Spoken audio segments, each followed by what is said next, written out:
What's up, guys? Y- so finally,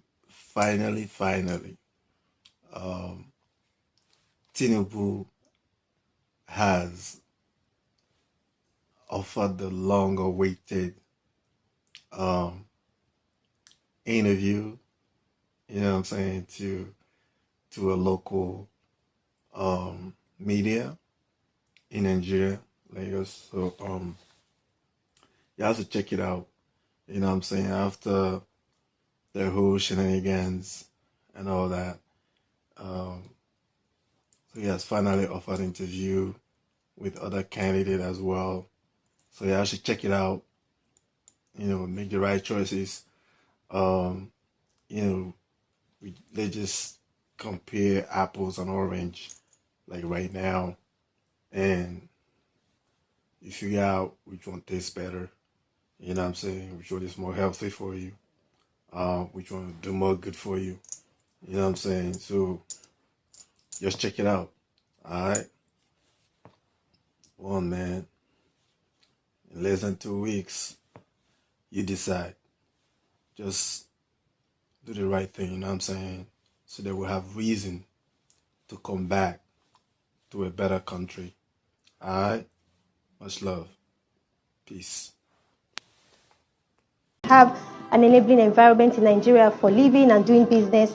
You talked about removal of the PMS subsidy, and then you also talked about the critical need for power sector reforms.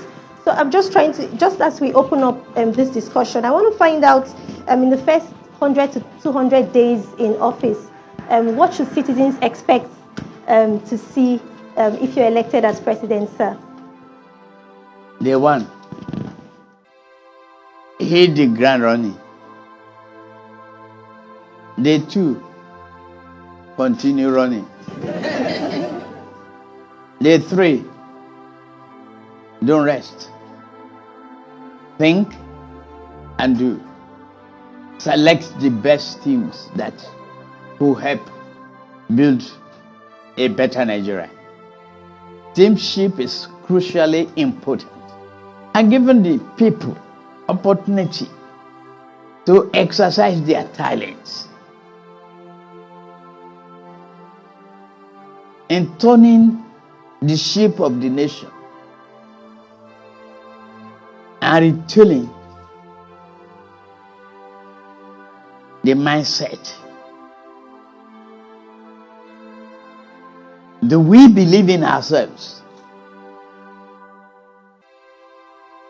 Or do we continue to make mass migration? Definitely.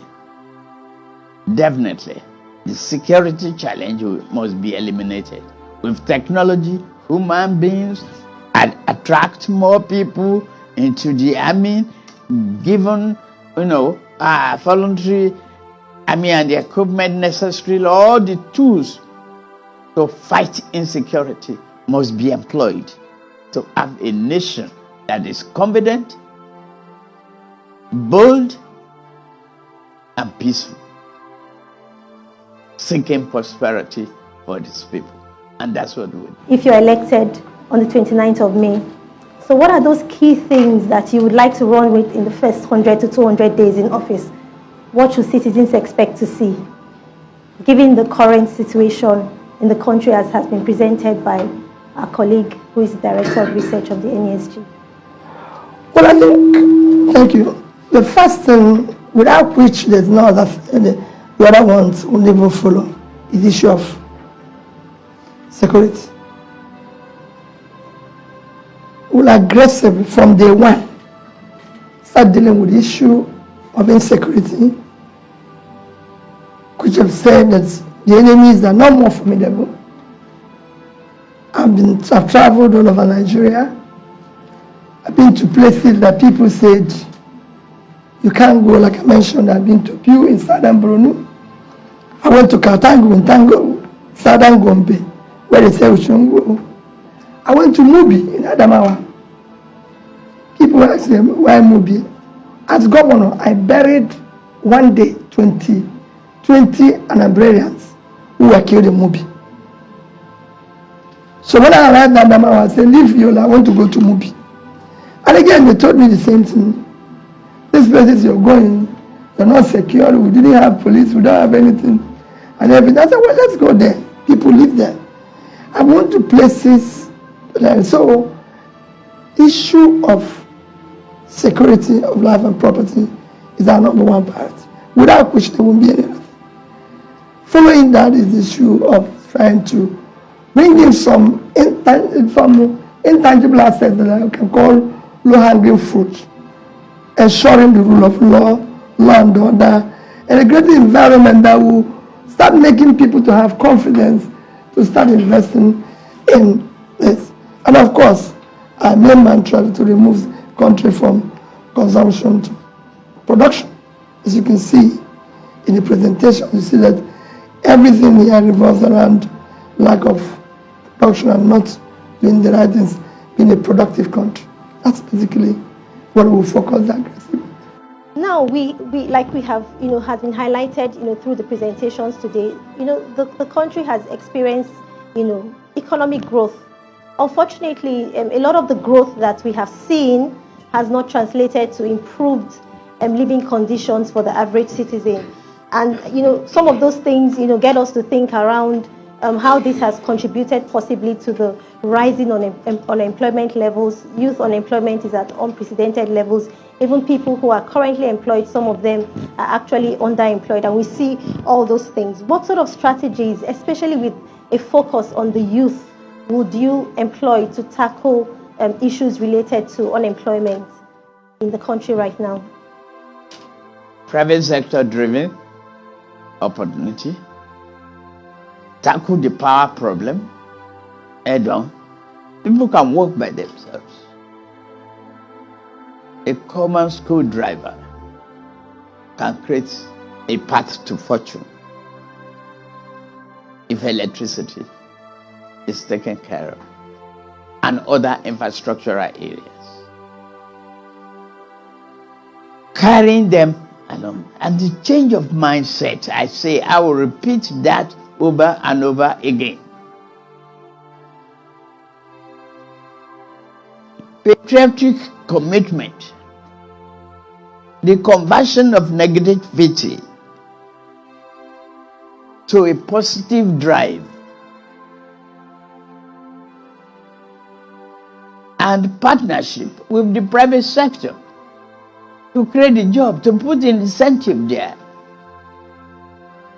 If you hire 500 new employees, why can't I, as a government, give you some tax incentive to offset that payroll and the pension contribution that may be associated with it?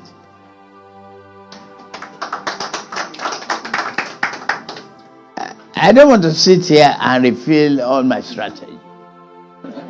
I am the first speaker among the three of us running. So they will spy on me. So you will have a limited answer here today. Another day you can bring me back. In economic growth, but that growth has not translated to improved socio-economic conditions. It has not even translated to improved living standards. Living standards at an all-time low in Nigeria as we speak. And then given the rising unemployment and underemployment, with youths disproportionately bearing the burden of this unemployment crisis, what are your thoughts around improving or scaling employment opportunities when you assume office?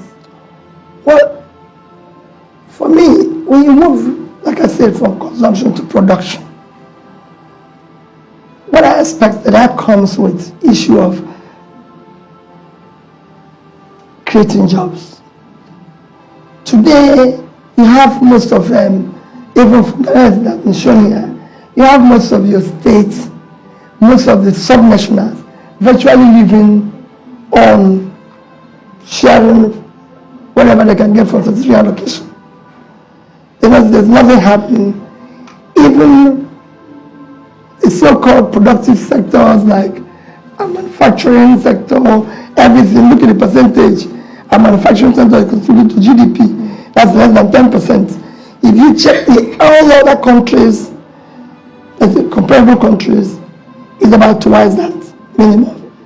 The agriculture, which is actually contributing more in terms of almost 26%, again, those who are involved in that sector will even tell you they are not doing anything where should be, considering that over 50% of our arable land are cultivated. So there's a lot of improvement, and you see a lot of government measures that is being advertised in TV. They only end up in TV. Most of them are actually not scaled down to where they will be. You only hear those good figures and things. So we're going to do it differently. Where we're going to ensure that all those programs and everything are actually executed in a manner where they support the industries. But we can't do all this without dealing with the issue of power. And I've said that if you do the right support to power generation, transmission, and distribution, considering that it's been shown that power alone, if you get it right, can add up to 2% to your GDP. We are looking at figure 3. So if we have a sector that can add another 2, I'll do everything possible. We'll do everything possible to ensure that that sector is up and running. And then consider that manufacturing is where we're going to create jobs. If you look at our manifesto, we say we're going to have an agrarian revolution that will support the industries and lead to exports. In doing all this, you'll be able to create jobs and be able to start pulling people out of poverty. Because we're looking at youth, we're looking at large numbers.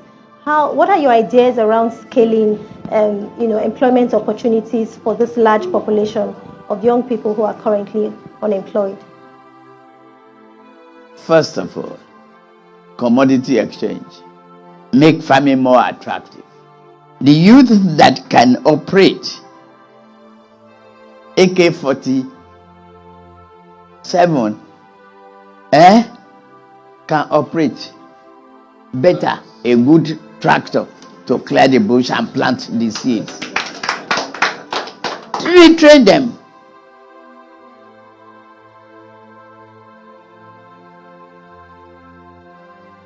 I will stop here.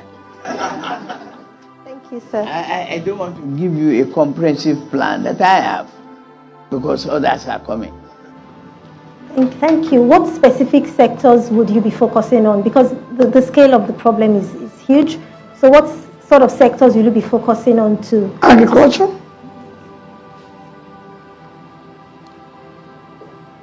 manufacturing, and support it in such a way that it will focus on export. There's other areas where you can, of course, try to develop more, even in entertainment, even other areas that have shown growth from what is happening in ICT. But these are the fundamental things that target the Nigeria must feed itself.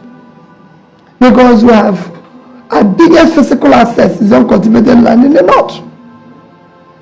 And when I talk about poverty and youth unemployment, the north is where it is worse. And that focus on the north, considering that there are vast uncultivated land. I was telling somebody yesterday I went to prison to discuss Niger State. Yes, 7 local governments in Niger State is under control of bandits. I discussed with the governor, the present governor. You can't even go there. Nobody goes there. Schools there, everything is shut down. So what I do is that I took a tour. I went to the prison to see the young boys who are causing this problem, who have been arrested. Why did you do this? He said they have no job. So how much were you paid in that operation? 20,000, 30,000. None of them was paid more than 30,000. And that's what they paid them to kill somebody. And I compared that I went to Kenya. I went to the flower fields where young people were cultivating flower. They were being paid $100.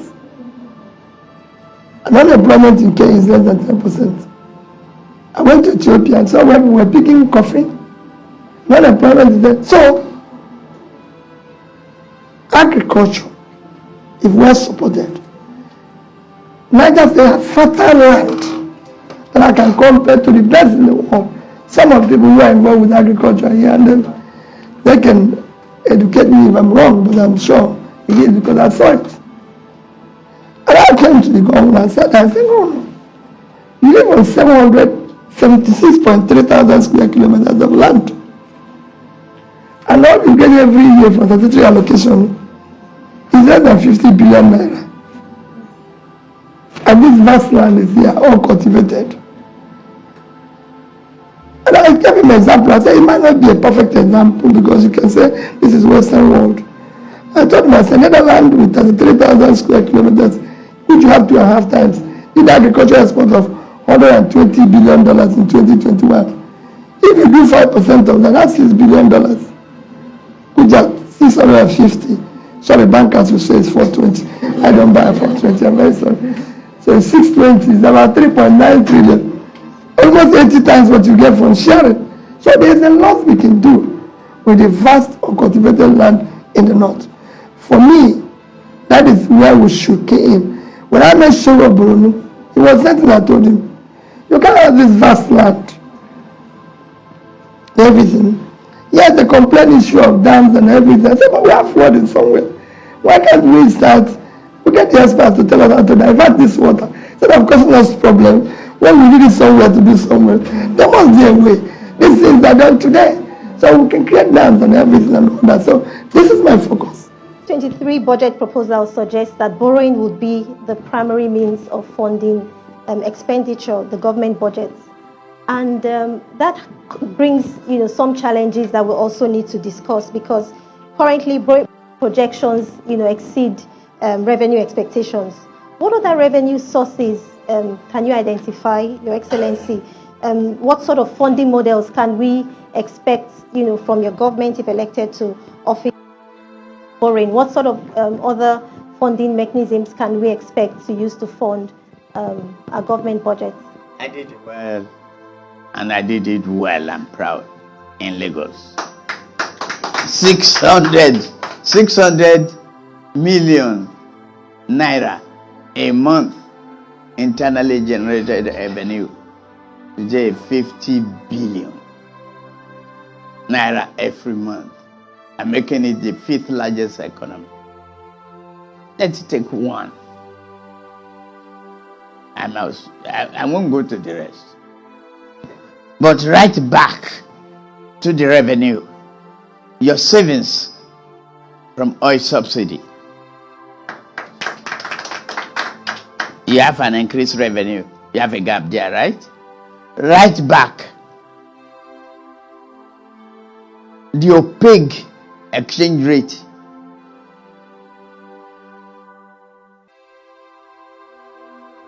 Into the revenue. You are not borrowing. Make your oil competitive. Attract foreign investment. If you attract foreign investment with incentives, you have expanded base of money coming in. All you have is a deferred tax period.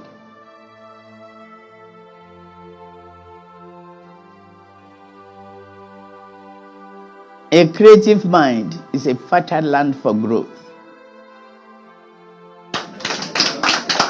Thank you. Now, we see right now that our borrowing projections exceed revenue expectations. So we're borrowing even more than the revenue coming in. And the quality of the borrowing, we're borrowing to service debt. We have an impending debt crisis. We're also borrowing, to pay even PMS subsidy. So what are your thoughts around alternative funding models for the country as we look at the outlook for 2023? What sort of alternative funding models will you be thinking about? Because the borrowing is not sustainable. Well, first is to discuss borrowing. There's nothing wrong with borrowing. Absolutely. It is what you use what you borrowed for to do. Borrowing is no country of the world that I know that is not borrowing money. None of them that I know that does not have debt. All of them. Even Norway with the 1.4 trillion sovereign wealth, it's still borrowing. Everybody borrows. Every country we've used as an example, even people those who are sophisticated, some professors. With my little experience as a trader, I know that the biggest country, which is America, today have almost 90% debt to GDP. Second one, China, they're over 60 to GDP. Japan is 230. Even Singapore, people say every day, it's 130% debt to GDP.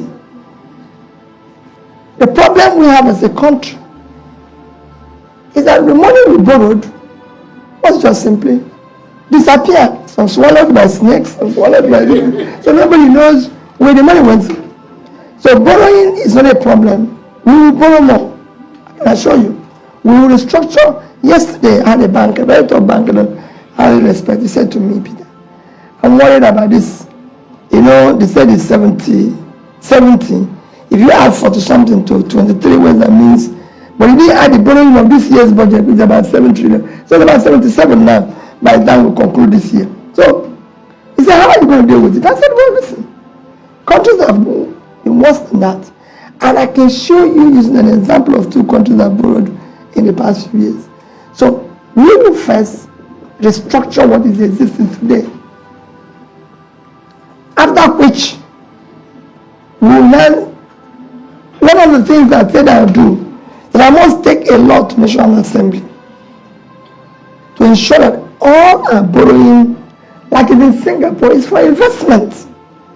And there must be investment everybody can see.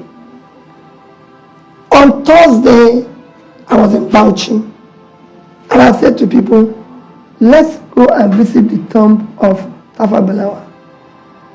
My vice presidential candidate asked me, Peter, why? And I said to them, for what this man did, our first loan at the country was borrowed in 1964 by Tafa Balewa. June 17th, he wrote the world back to borrow $82 million to build 760 megawatts of electricity generation in Kainji Dam. 59 years after, Kainji Dam is still standing, even contributing in its own small way. But today, our debt is 77 trillion. If you use their official rate, because they use the official rate to calculate, let me not use my rate now, it's $187 billion.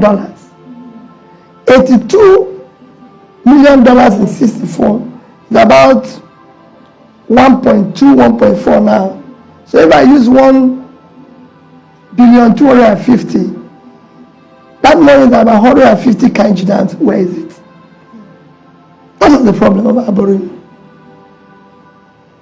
Lagos Ibadan Express Road, the last time I checked, to complete it is just about 250 billion naira. East-West Road, which is where we get the oil from, everything, the most important road there in Niger Delta, was about 300 and something billion. Kaduna, Abuja, Kaduna, Kano. This three roads is just about 1 trillion. And they tell you that the money they borrowed is for capital project. Which capital project is more important than this three? At least we can see it. We can feel it. You say, oh, this is... We've borrowed almost over 50 trillion in the past 5 years. That was all probably 70% swallowed by snake. All right. So these are the things we need to start looking at. How do we say we're going to borrow? There's nothing wrong in borrowing. But it has to be for investment. For investment that is visible, transparent, verifiable by the citizens. Talking about, now that you brought up, this oil revenue, foreign direct investments, can we discuss a bit more about how you intend to drive direct foreign investments into Nigeria? This is critical to economic growth, and we're at a period when this has faded, and this is part of the reasons why we have some of these challenges. Yeah, a beautiful lady, and the problem is talking about age to women. So, I don't know how old you are when we started PIA. Look at how many years it took us to conclude on it. No, you don't accept that. That is not growing a nation. Look at the bottleneck on the PIA itself. The one that we have right now. Untie the bottleneck. Make accelerated action. You have proposals you submit today, you must have a timeline for the approval of that project. If I know as an investor that I'm giving you this proposal and expected a return within the next 3-4 weeks, and I get it, it's calendarized, I will bring my money. The more money you have, the more comfortable you become. And you can promote those ideas. There is bureaucratic bottleneck in the establishment. I'm not given to it. I've never worked for government before. I guide the government. I was the governor of Lagos State. That's my first public life government. Deloitte and training. Good university education. Deloitte training. ExxonMobil. Auditor General. ExxonMobil. Treasurer. At the time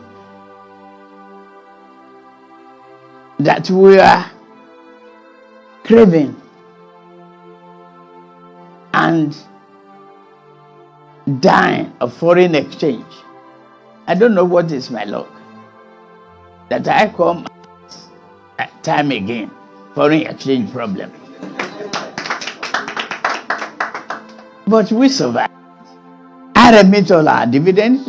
We completed that building without 2% variation. Look at Falomon LSDPC building. It wasn't complete. Completed. About 10 years later, and we started at the same time. Efficiency, transparency. I didn't receive from Julius Baja